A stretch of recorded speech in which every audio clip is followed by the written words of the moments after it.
don't forget to do the gentlemanly thing and subscribe to the channel.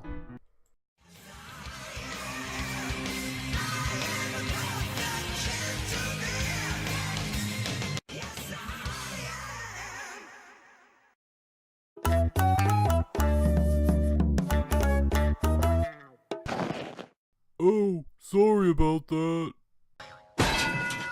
Sorry! Sorry! You want how many cupcakes? Yeah, sorry, but if I don't eat that amount a day, I'll starve to death. What's wrong, Alan? Having a bad day? Oh, it's nothing but the usual moans and groans. Why did the animator have to make me so big? Well, technically you've never actually been this big. Your size has been relatively inconsistent throughout the series, but I can see what you mean. Yeah, I'm always bigger than everyone else, and it sucks! Why can't I be average size like everyone else? Well, you can always apply for an anthropomorphic license. Wait, is that a thing? And that, we will segue into caught between a RockHoof and a hard place. No, wait, go back! What do you mean by anthropomorphic license? The episode begins with one of the 6 pillars, RockHoof, as he's helping the excavation of his hometown. However, he does have a little bit of a quarrel with an archaeologist over what he remembers something to be over what she believes it to be. No, stop the review. What is an anthro license? An anthro license is what characters like you who aren't anthropomorphics get so they can become anthropomorphs. Can we continue with the review, please? So, RockHoof gets pawned off on Twilight, and Twilight decides to make him the new substitute teacher. Because why not? No one on the teaching staff actually has a teaching certificate, and Starlight is clearly not qualified to be a guidance counselor, so why not make this random pony from a bygone age the new substitute teacher? But in all fairness, he does a pretty dang good job. He already has a good reputation, he gains the love and admiration of the students, particularly Yona, and his stories are genuinely entertaining. So, congratulations, Twilight, you finally did something right for the school. Yep, for that, you get this whole plate of Satan cookies, and this hat. Hey, what about that anthro license? Are you still on about that? We'll talk about it later. Well, even though he's a perfect fit for the school doesn't seem to be a perfect fit for him, as he accidentally breaks most things he runs into, whether by accident or by misunderstanding. So he essentially gets kicked out of the school.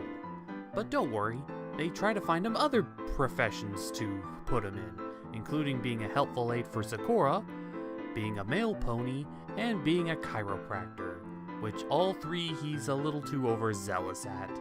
So they try to find him inspiration by getting him associated with the other pillars and what they're doing.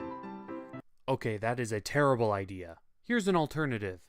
Outdoor classes. Or use this bunker made of entirely of adamantium. Either or. You know what? Let's just stick with the outdoor classes idea.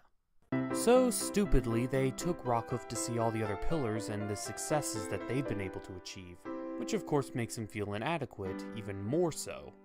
But they managed to get one last shot in by having him join the Hippogriff Navy, which, Applejack, don't do my job. The hippogriffs need ships if they can turn into sea ponies? Well, after failing at being a Navy officer, RockHoof feels lowest of the low. So much so that he asks Twilight to help him turn into stone, just like they did to Discord.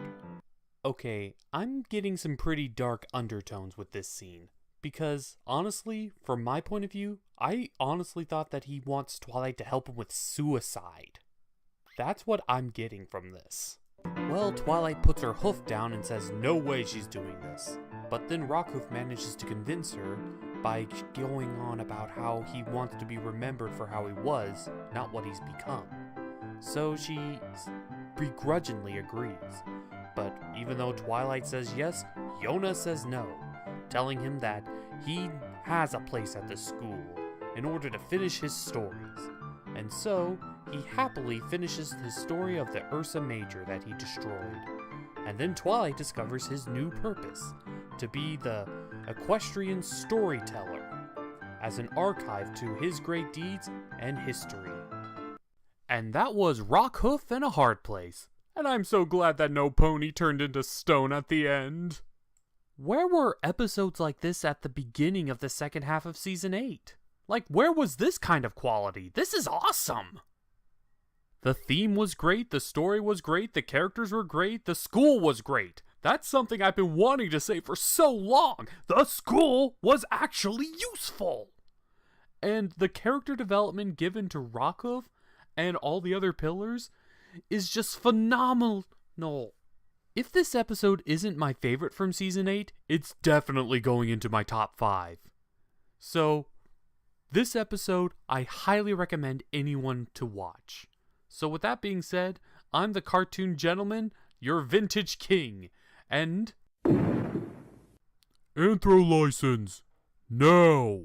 Alright, I'll take you to the DFA. What the hell's the DFA? Department of Furry Affairs. Welcome to the furry equivalent of the DMV.